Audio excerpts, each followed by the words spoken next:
Hello everyone and welcome to episode 5 of Onca Wildlife Centre.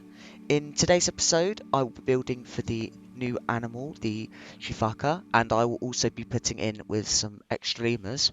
But before I start building, let's head straight into a bit of the story.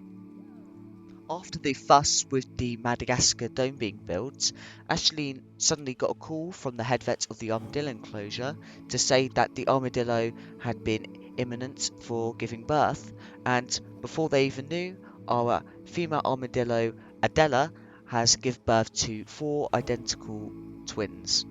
Or should I even say quadruplets, which means that we currently have 4 new animals to the zoo / wildlife centre that will eventually be released back into the wild to try and help the populations increase.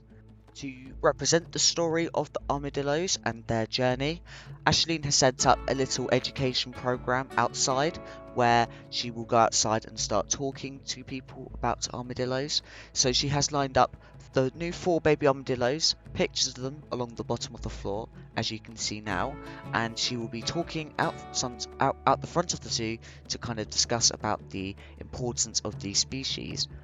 And also obviously show that the Madagascar dome will hopefully open next week, which, lucky for us, it has opened today with the release of the new pack.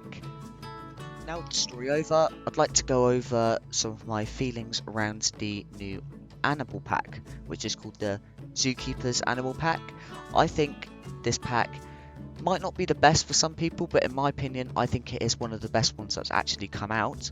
This is mainly because not only are the pieces good for builders, not like me, but I can tell that a lot of these pieces are extremely useful, like the string.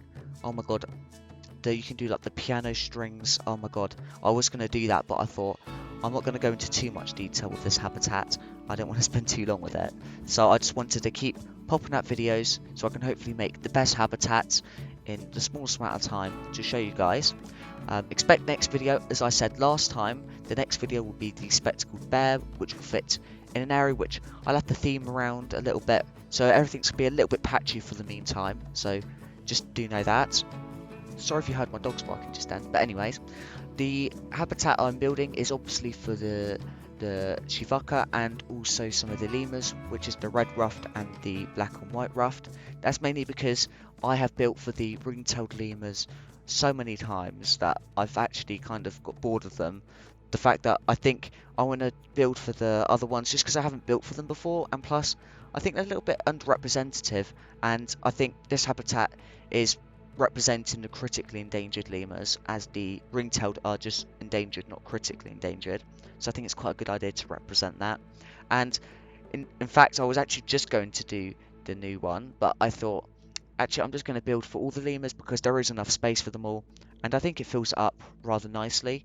Lemur habitats aren't usually the largest, so they are quite small, just because lemurs are very easy to entertain and they don't need large amounts of space. They like a lot of climbing, which is what I've provided for them. In today's video, I'm probably not going to go over the facts for all the lemurs, but I will definitely do it for the newest one, which is the Cockerel's Sifaka, I think it's called. So I'll do that for you.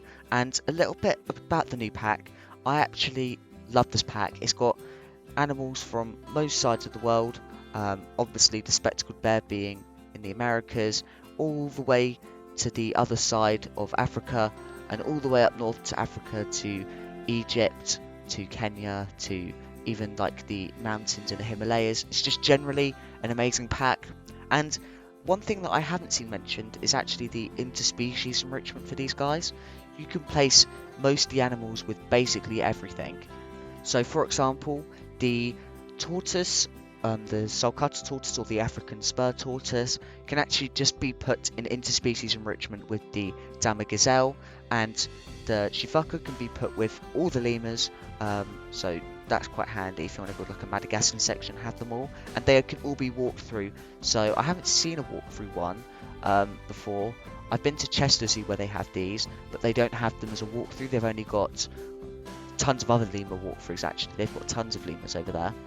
The ones that don't would be the Kirk Stick Dick, which is the only one, You've also got the markhor, which can be put with the tarkin, which now I wish I had that in Wildwood Zoo because that would just go perfectly. And I'd just love that. I think it'd be great.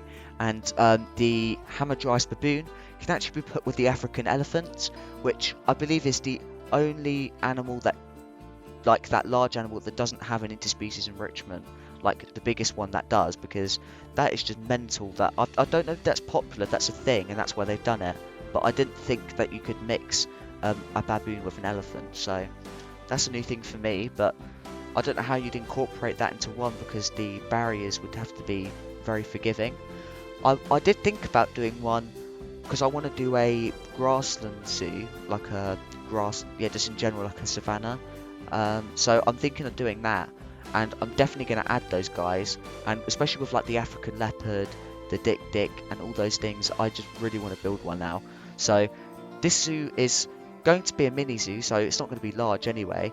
It's just going to be a little centre, but the fact that that's a thing is pretty impressive, I think. So I'm definitely going to be incorporating that in. And as I said, this Madagascar dome is the only big investment in this zoo.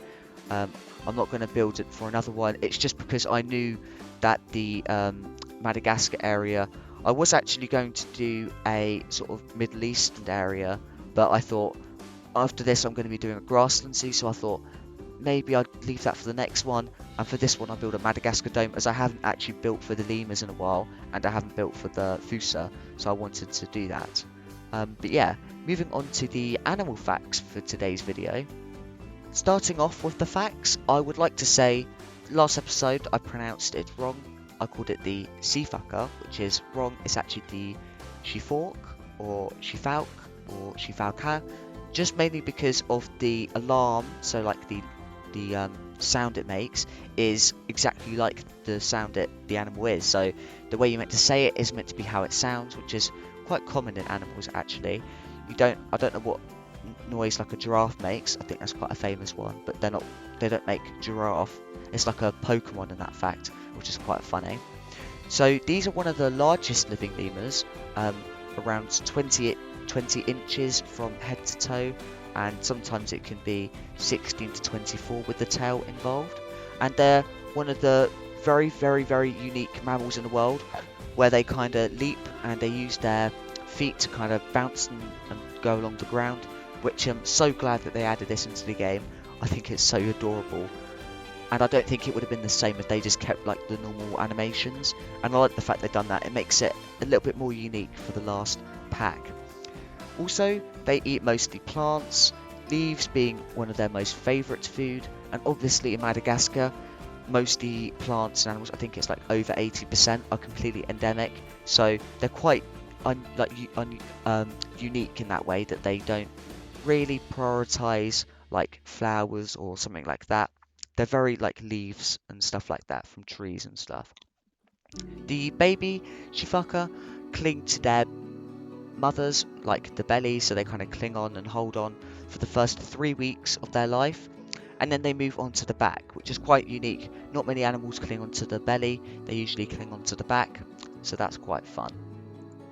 We do have the most famous Sifaka in Planet Zoo.